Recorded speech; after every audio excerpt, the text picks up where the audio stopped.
Listen to the greenhouse before I get mad.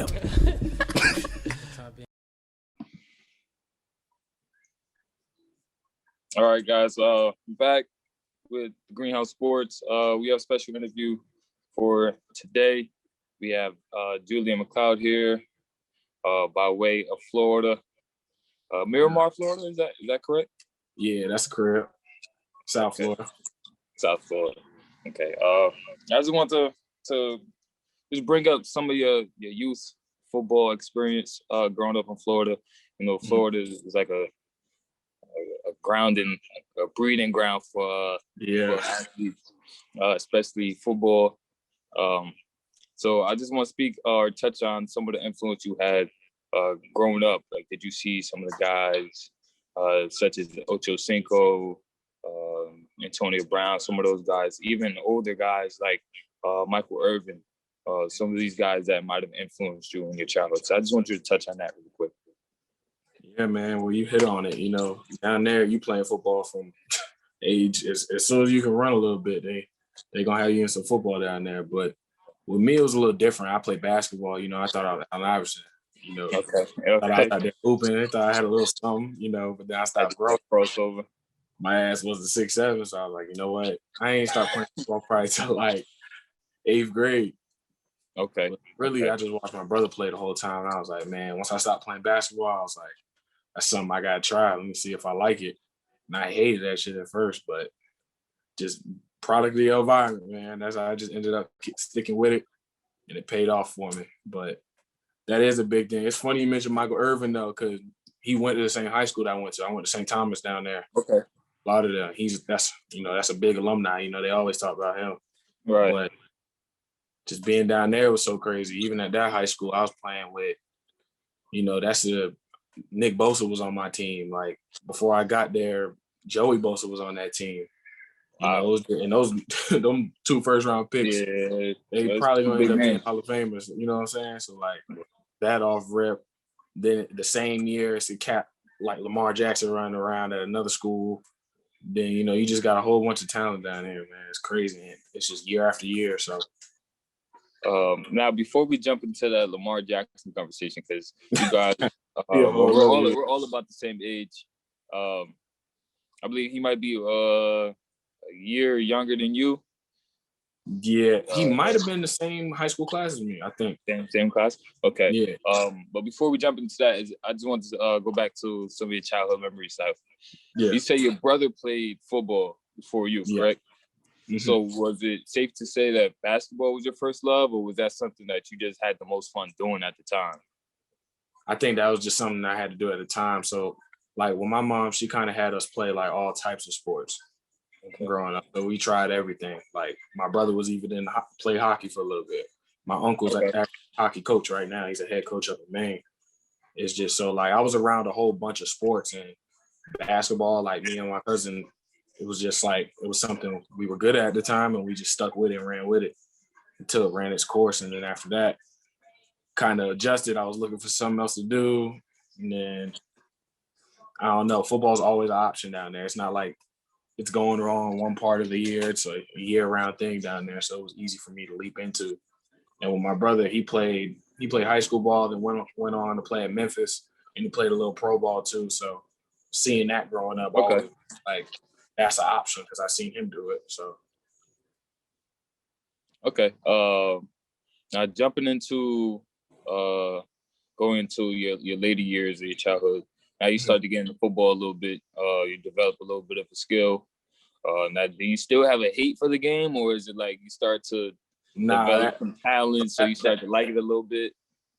So like as time went on, it just like that little bit of hate. I started to be like, man, I like these little few parts, and then right around like when I was in the middle of high school, that's when I was just like, all right, I like having fun playing this. Okay, yeah. At first, you know, I was a little prima donna. I like playing in the gym, AC. I ain't like all that heat. Once I embraced it and got used to it, got my feet underneath me, man, that's a love, man. It's something different now. Hey, so them cheerleaders had that number on that face. You said, I need that. Hey. I need that. I get a little sweaty for that. I feel you. Now, jumping into high school now, your freshman year. What was your height and weight, and what position did you play? All right, so I played defensive line my whole career. My freshman year, I want to say I was 5'10", probably like 210. Okay. My freshman year. Okay. Playing defensive line. Yeah, So obviously, we went 0-10. It was terrible. I was like, that's when I was still kind of hating football. I was like, all right, shit kind of sucks. I ain't trying to play this. Then going to my sophomore year, I was probably like, I want to say 220, 225. Okay. I think I finally cracked like 6 feet. So I thought I was doing something. Okay. So I was that way then. And then I ended up transferring. And then I ended up my junior year. I kind of put on a little weight that summer. And I was like 6'1", 6'2". That's debatable to this day. Like 260 my junior year. Okay. So I was there about senior year. Okay, so when you transferred, that's when you really started to transform into the player that you became. Yeah, that's where I kind of got my own personality when it came to like me playing football. Like you know, like when you playing, you kind of got to find like who you are as like a type of player, like how you play. Right. I think I realized, all right, it's my skill set, and I got to rock with it. Okay. Now, how would you describe your skill set? If there's any player in the league, at the time where you were in high school, was there any player that you would compare yourself to? So in my case, it was a little different because I've always been like an undersized defensive lineman. So I've always kind of like felt I'm almost a hybrid of where I can like just use my athleticism. So like I know most of the time when I'm going against guys, I take pride in my footwork and my athleticism, how I can get around people. And I just always take pride in. I know the guy I line across from ain't like me. He not cut like me. So, that's how I took my pride from. So, but I always watched a lot of football. So, like, I'd lie if I told you, like, Fletcher Cox or, like, Aaron Donald, all these other guys. I just, you just study your game. You end up falling in love with all stuff. The one name that comes to mind automatically, just from mannerism, watching you play a couple times and just hearing you speak, is Warren Sapp, another Florida boy. Yeah, that boy. Yeah, his feet though, that's the craziest part. Everybody thought he was just a strong cat out there. That boy had them feet, man. Yeah, he started off as a tight end and ended up transitioning to a defensive line position, which helps tremendously when you got good hands and good feet. Yeah, and you can move around and give them a move or two and get in that backfield. So that's the one athlete that comes to my mind that's most comparable to you, in my opinion. Which isn't a bad thing at all. It ain't, man. That boy, that's your dog, man. Yes, sir. You're one of the greatest for sure. Now, your senior year, how did your senior year go? Because you say your junior year, you started to come into your own skill set and started to embrace that. So what happened your senior year that you knew you can go to that next level? So going into my junior year was a little tough because when I got to St. Thomas, I'm playing behind 11 guys that are all like across the board on defense, all of them going to college, D1 college. So I'm like, damn, I don't know if this is going to work out for me. So I'm just like, you know what, let me just play it out still. And it came around my senior year, I ended up being able to start. And then as I was just playing, I was just like, man, I'm really out here playing with cats like and doing the same stuff as them. And these cats is going to big schools. So in my head, I was like, man, I think I felt like I was starting to belong there. And then once school started coming in contact with me, that's when I was like, man, I really belong here now. Okay. And then once the offer started rolling in, that's everybody's dream. Yes, sir. Now, is there any memorable tackles or fumble recoveries, interceptions that you had in high school? Hey, boy, I scored on an extra point. We ran a fake field goal. Okay. I was athletic, man. They finally threw me the ball, got one. Okay, looking like the fridge out there. Okay. Oh, no, hey, boy, look like Travis Kelce out there. Boy, all right. Do you remember some of the schools that gave you offers, or was it just like I'm gonna just take whatever I could get, and whoever gave you the best opportunity to play, I'm gonna go there? Yeah. So with my recruiting, it was a little tricky. The first school off the bat to give me an offer was Air Force, and I was like, all right. That's the first one. I needed that one. Hell yeah. Like, good. then I started getting all the FCS schools, and then I started getting like HBCUs. I got a FAMU offer. Then I got a South Dakota offer, and then I didn't really want to do the Air Force, so I was just like, man, it's either FAMU or South Dakota, and I was just like, I'm really not trying to go to South Dakota. And I took a visit out there too. And that shit was bad. Yeah. It was Too bad. cold for you out there, You ain't had no signal. It was a 2-hour drive from the airport just to campus. It was 2,000 people in the whole city. In the school side, it was 1,800. Wow. Yeah. Yeah, that's torture right there. It was nowhere, and I don't know. I just Especially coming wanted from to get Florida. out. Yeah. Yeah, And I wanted to get out of Florida, so I wasn't really big on like staying in state, going to FAMU. So I was just like, let me try something new. And then that's kind of when you got to deal with the big head complex, because playing ball down there, everybody think they're going to Ohio State, or they're going to Florida, or they're going to Miami. And I'm thinking I'm getting that, so I'm turning down all these small schools. And then the schools that I do have end up filling up on scholarship because I never accepted them. So like I'm playing around with that, and then I ended up missing out. I didn't even end up signing on signing day, and it happened that my coach got me in contact with Coach Hoss from Wagner. He just called me up for a visit. But at that point, I'm like, man, little do they know I'm coming to sign mine right now. Like, right. I don't got nothing else. Ready to rock and roll On that right now. Yeah. I got up there, but they coach. showed me. I was like, I need something. Yeah, my boy said I ain't going back. Can't be on one. Because I started 22 my senior year. Every single one of them signed to a D1 school. Wow. I was just like, man, I can't be the only one. Hell no. Right. So I went up there. I was liking the place. I was like, man, I'm gonna sign here. I'm gonna do it. And then here we are. All right. So a couple years later, after your signing day in high school, is your 2017 year. Well, 2015, you redshirted 2015. Mm-hmm. 2016, you played all 11 games. 11 tackles. Yeah. I think that's the year I broke my leg. Yeah. Okay. Now let's speak on that a little bit. How was that? Was that your first big injury? Yeah. So like, it was a blessing, man. I didn't really go through that many like severe injuries to that point. So I was like a big guy. I pull hamstring every now and then, sprain an ankle here and there, just football injuries. And then it was going smooth. It was like the last game of the season.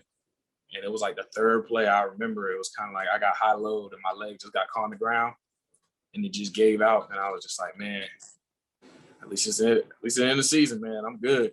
Right. I'm all right. It did suck at the time. It planned out pretty good.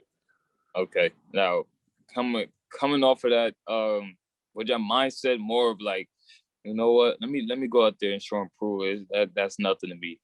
Is a leg injury or whatever it may be, or was it more of like something where you had to mentally lock in and really, really think to yourself, okay, I know this happened, but I can't let myself get in my way. So at the time, like injuries kind of like you have highs and lows with them. So like it was moments where I was feeling good, where I was like, man, I'm gonna bounce back. And, this ain't nothing. I'm gonna be good. And then there was moments where I was like, man, it's tough. I don't even know how I'm gonna get through like treatment today, let alone get back to the field playing. And I always knew it'd be tough, that whole journey, and it was tough. You go through your highs and lows, like I said, but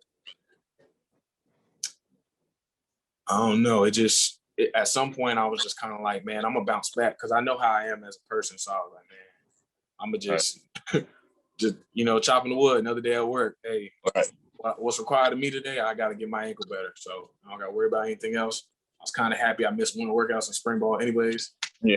I ain't feel like running. Right. Gave me a chance to get back right. Okay. So the next season is 2017 season. You start all 11 games. And 9 starts at defensive line, correct? Mm-hmm. Okay. So you had 21 tackles with 13 solo tackles. Yeah. Now from jumping from 11 tackles with 3 solos to up to 21 with 13 solo tackles, that's a bit of an improvement, especially coming off a year where you injured you had an injury. Mhm. Now, give me a little bit of insight on that. Like, did you go through that season like, I feel good. Like, I'm past the injury. I'm looking forward to this season. Or was it more like your brothers picked you up in the locker room and put you more in a leadership position, or what was it? It was kind of just getting that confidence that I needed. Like after like the first week or two, I was kind of like, man. And plus, we had lost week 2, and I was kind of like, man, my ankle. I'm not even worried about my ankle. I'm worried about winning the next game. So I think that's when I kind of was just like, man, that was just kind of out of my mind, like that I had this injury. I was, man, I don't care about that. I probably thought about it like after the season. I was like, dang, I really bounced back from that. But in the moment, you were just so worried about winning. He was just like, man, I just got to do what I got to do. All right. Now, jumping into the next season, 2018, you started all 11 games at defensive line. So you did not move from the defensive line position all 11 games from start to finish. Yeah. Now these numbers, 32 tackles, 13 solos. 30, okay. So you went from 11 to 32. Yeah, basically. Now, was that something that you worked on in the offseason? Like, you know what, let me develop my skill. Or did it just come naturally? So I feel like that was just a breakthrough from my talents was when we got a change of coaching. So I was blessed enough to have Terrence Knighton, who was a 7-year NFL vet, come in there as our new defensive line coach. And that kind of revamped all of us. We kind of like all had a shift of mindset, a shift of like mentality, how to attack each day. And it just kind of, it paid off instantly. You've seen everybody numbers, my numbers, Tavon Grant numbers. He was coming to work with us still. He was a linebacker at the time. Chris Williams' numbers went up instantly, and Cam Gill, you know. Yeah. Awesome. Yeah. Now, speaking of those guys, you brought up Chris Williams, Tavon Grant, and you brought up Cam Gill. Mm-hmm. Now, with those names, you got all of those guys, or all of them are professional at this point, right? Yeah. Okay, including yourself. Now, did you ever come to think like, you know what, all these guys is dogs, even though, like you said, Tavon Grant was a linebacker where he could drop back, play coverage, or you could throw him on the line and you know, take the leash off and let him go get him. Did you ever think like, you know, I got some dogs here with me. I think we could make an impact and do something. So like that's the crazy part. Like with Chris, he played D tackle right next to me, man. I kind of knew he had something to him. Like from when I first saw him, this was a guy who he wouldn't say a word. He wouldn't say a word, but he would always just be out there working. And then it'd be days like I remember my redshirt sophomore year. He'd be like, "Hey, you trying to come to the field?" I'd be like, "I'm not trying to go right now." He'll be like, "All right." He'll drag his girl out there to go push some sleds with him. So I was like, "Oh yeah, this man loves." He got some too. Yeah, I was always around Tay, so you know, I kind of knew me and him were kind of the same person. So I was just like, yeah, I know he got that in him. He just need his shot. And the crazy thing about Cam is that man was balling since he got there. But it's crazy. People ain't really realized how like what he was doing to the magnitude he was doing it until like all of a sudden we're in like our junior year and people are like, yeah, you know, he like the sack leader right now in the whole conference. In the conference, right? We kind of like, what? I was like, damn, how many he got? They just start racking them up, 8, 9, 10, 11. I'm like, all right, damn. I need to pick it up a little bit. He out here trying to run it up. Now, did that have an impact on you guys though? So even seeing that, like he's leading the conference. That, you kind of like, you know, everybody competitive up front. We like, man, I'm trying to get them numbers. So let me try to get, let me try to get up there. Let me try to rack a couple up, some quick ones. Get like some halves here and there. Right. So that it became more fun than anything. Yeah. Okay. And that was the big thing. It became fun. It wasn't us just out there trying to like panicking, stressing. It was just us out there balling, trying to have fun. Okay. Now I want to shout out Coach Knighton. The fact that he came in and could actually, turn it around for the defensive side and especially the guys up front and the linebackers. And motivate you guys to, to become who you are. Yeah. And shout out to him as well. I believe he signed to the coaching staff for the Panthers, right? Carolina Yeah. Panthers. All right, Yeah. so Big shout out to Coach Knighton. Big roast, man. Now let's jump into your senior. Your senior is complete. You play as a graduate student, correct?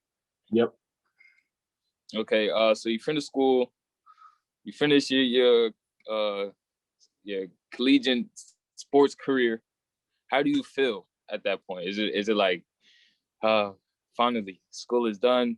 I'm an adult in real world. Like I'm ready to move on, or was it like, you know what? I need more football in my life. So like going into the season, I always knew I was like, man, I know where I'm trying to go. I'm trying to get to the league, man. That's what I'm trying to do. So like at the end of the season, it was kind of like, man, what's next? Like what's next on my schedule? Just got to figure that out.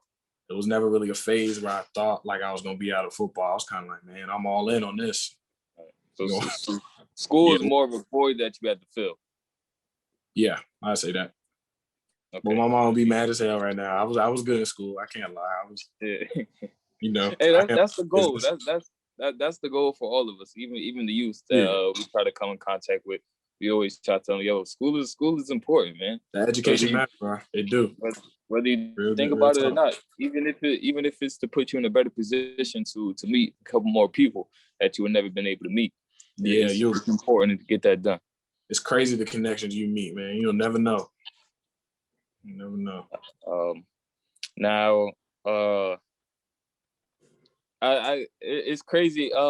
Actually doing this interview with you, because you know we all boys. Me, you, Tay, we all boys. So, I remember the talks we used to have. And this was a little bit pre pandemic, and then during the pandemic, where we used to have talks. We used to be on the phone, all of us, and just like, yo, yeah, we just getting this work in, just staying locked in. We used to call each other, yo, what y'all doing today? Well, you got workouts. After workouts, I got to go. Got to do this, and I'm gonna train again. Then I'm gonna go eat, train again. You just hear them. So you hear the schedule, man. It'd be hectic sometimes. You just gotta plan it out, man, and just not one thing after another. Right. Was there ever a point in time where you were training where you thought to yourself, like, I'm ready to get out there right now. Like, I'm ready to go. Every day. Cause like going through that, especially like combine training, you're not really doing football activities. It's basically like preparing for a track meet. Me being a big guy, I don't really like doing all that. So like it was days in there, like I was locked in, ready to go, trying to like make sure I did my best when I got the pro day. But it was days I was like, man, I just kind of want to put some pads back on, man. Like, go hit somebody. Yeah, forget all this, man. I'm trying to go. Let's go play ball again. Yeah. Now for the pro day. Mm-hmm. What was your mentality leading up to the pro day? Was it like more like I want to show out, I know what I got, or was it like, man, I don't need to? So I was definitely like, man, I got to show out. I was like, I don't have a lot of pub behind me. Like, unfortunately, our season went the way it went. So I was just like, man, I gotta run it up out here. I gotta do what I gotta do. And I had a decent day, and I did what I had to do. And then luckily after that, I got in contact with a couple guys. COVID kind of messed up a lot of things, canceled a lot of workouts. So I kind of put a little X on a couple opportunities. But after that, I got in contact. The GM from Toronto reached out to me. His name's John Murphy. He was asking me what I thought about it, and I was like, man, I just want to play ball anywhere. If I get paid for it, I'm for it. All right. He was just like, yeah, man. And then they extended me an offer, and I was just like, yeah, I'm gonna do it. I'm gonna take this route. But it's been plenty of people to do it. Yeah, there's been some big names coming out of professional leagues to jump into other professional leagues, and make a splash like they never left. Mm-hmm. Cameron Wake, that was a big one. He played for the Dolphins. So, I always watched him growing up. So, that's definitely. Yeah, that was motivation in itself. Mm-hmm. Now, again, you and Tay always been on the phone. So once COVID hit and we had to go into like lockdown, the whole world went to lockdown. We would be on the phone and then we were all talking. It's like, yo, I'm ready to go. Like, you got Tay, so yeah, I just called my agent. I just got off the phone with my agent. And I'm sitting there in silence, and I'm soaking it up because I'm like, these are my guys. Like, I'm proud of these guys for doing what they got to do. But then no longer than 10 seconds, we all jump back to, yo, let's jump on the game. Yep, just like that. Let's jump on the game. So tell me about how you kept your spirits up during a time where, you know, you can't really come in contact with anybody. You can't really go work out with your team or to work out with people that you grew up with back home while you waiting for the season to start. So that was the crazy part, man. I was just at home. I was like, man, I don't know what to do. I was like, man, I'm going crazy in here for a little bit. And I was like, you know, let me just get into stuff. I started reading a little bit more. Of course, you know, we was on the game heavy too. And then but then I started feeling lazy. I was like, man, I ain't work out in a day or two. I got to figure it out. So now I was like, hey, Mom, when next time you going? My mom's an athletic director. So I was like, when next time you going up to your school? I might have to come up there. She was just like, hey, I'm going up tomorrow. I said, all right, cool. Went up there, went to a weight room. I took as many dumbbells as I can carry, put them in my trunk. I took a couple plates, and I was just like, all right, we good. We left. Right. And then I started some gym racks and stuff like that, and I just made a little quick setup shop weight room in my garage. So, you know, it's something I could do. So let's try to, you know, give back to youth a little bit, give them a little bit of the gyms. Even you saying that, you made it happen. Then, you know, you didn't have too many resources. You know, the gym isn't open. You can't really go into I guess to your nearest parks and work out and be around people like that. So you took it upon yourself to, you know what, let me make do with what I have and push myself and motivate myself to actually make sure that I'm in great shape. I'm in football shape. I'm in game shape to where when Toronto did call you, you know, you were ready to go. You could talk to John.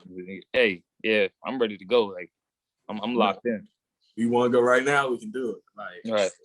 Yeah. So let's just give the youth a couple of gems that, you know, that you learned along the way, especially being a collegiate athlete, Division I student athlete. Man, a gem I give you, I think I heard this the other day, but it was true, and I wish I heard it when I was younger. Just don't disrespect your blessing. Like, don't like. So like, let's take you as an example, right? Like this podcast is like something like you, it's kind of something you like invested in, something you like you want to do. You don't come on here trying to half-ass it every day, kind of like, you know, let me wake up, come in here, you know, just say whatever off. You know, you take pride in what you do, like taking pride in what you put out there. And that's the same approach I wish I took from the get-go, but I learned along the way, just taking pride in what you do. Don't not disrespecting the game, giving everything you got, because you really never know. You really never know when the last time, and it's nothing like it, man. You never find nothing else like it other than when you're playing. That's just crazy. Yeah. And it's crazy you say that because yesterday I was watching I believe it's called Hungry Hunting, and they had special guests on there, and Pete Alonso, who plays for the Mets. In 2019, he won the Rookie of the Year. He set a record for most home runs hit by a rookie, and then he won a home run derby. So he was chopping it up with the guy, and he's telling him, he's like, do you ever get nervous, or is there anything that you feel before a game? He's like, no, I usually prepare the way I'm supposed to prepare and play the game I'm supposed to play, because they're so-called baseball gods. So if you say you lash out, you have you do something crazy, or, you know, whatever it may be, they punish you for not, you know, respecting the game, because it is a blessing at the end of the day. It's an opportunity that's given to you. You know, it's not earned. It's not earned to the point where you could just, you know, I got it now. I can do whatever I want. Like, you have to earn it, and you have to continue to earn it and keep it, so you can continue to be blessed and step further into your career, such as you've done, as Cam, Chris, and Tavon, all you guys have done. So special shout out to you and other guys that, you know, you put that hard work in with as well. Yeah. Now I did want to touch on one thing. I want to go back to your high school career and touch on one thing. So you played against a NFL MVP. I never played against him. I went okay. And seen it firsthand. Okay, You you know, never played against him, but you were around. He was the known legend around there. Everybody used to be like, "Yo, you know what that cat doing up there?" They're like, "Yeah, don't want me. Okay. He not in our district. We good. He not in our class. I mean, we play 7A. When he play something else, we good." So he's always been like a mythical player, like he makes things happen, and We just knew like every time you watch highlights, say you playing the team he played against, he was just like, "Man, look at him, bro. He really out there playing like it's nothing, just running around having fun." He had that. He had the juice early too. When you got there early, that's when you could really take off, man. That's what he did. Now look at him. right. One of the top quarterbacks in the league right now. Nobody would have thought that. Yes, sir. Now, I do want to close out with this. What are some of your goals going into the future? Whether it be personal, like maybe some business things that you want to join, or professional career. What are some of the goals that you have that you're looking forward to? So, straight off the bat, playing football wise, man, I'm trying to run it up. Trying to get to Toronto, get there, become a starter, make my name known, do what I got to do, man. Long term, I'm trying to be a Hall of Famer. That's how I come, man. I'm trying to be a Hall of Famer, bro. Bottom line. I feel like if you don't play that game for any other reason, you should play it. So I'm trying to get it. So you already know.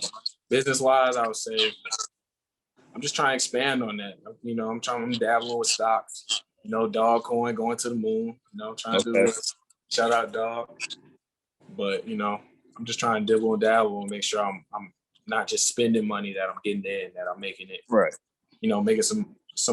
Making myself money without even having to do anything overnight while I'm sleeping, That's always now me, you, and Tay, we always coming up scheming on something that we could do. So we always gonna be in the mix with that. So I do want to give you your flowers today. The Greenhouse Sports wants to give you your flowers today. Thank you for coming on, sharing some of your time with us. Appreciate having me. Now, do you have any social media platforms that you want to give out so they can follow you? Yeah, so it's simple. Y'all can follow me on Instagram, Twitter, everything the same. It's Juface Baby 5. JUFACE Baby 5. Appreciate y'all for having me again, man. No doubt. Hey guys, when I say this is one of my guys, this is my dog right here, man. Yeah. I'm proud of this man for what he's done, what he's accomplished. And there's many more. There's many more to come. Yeah. We only getting started, man. So, hey, Greenhouse fam, soon come. We're gonna be in Canada for one of these episodes. Yeah, we in the 6 with it. Better believe it. Yeah. All right. With that being said, signing out. All right, my boy.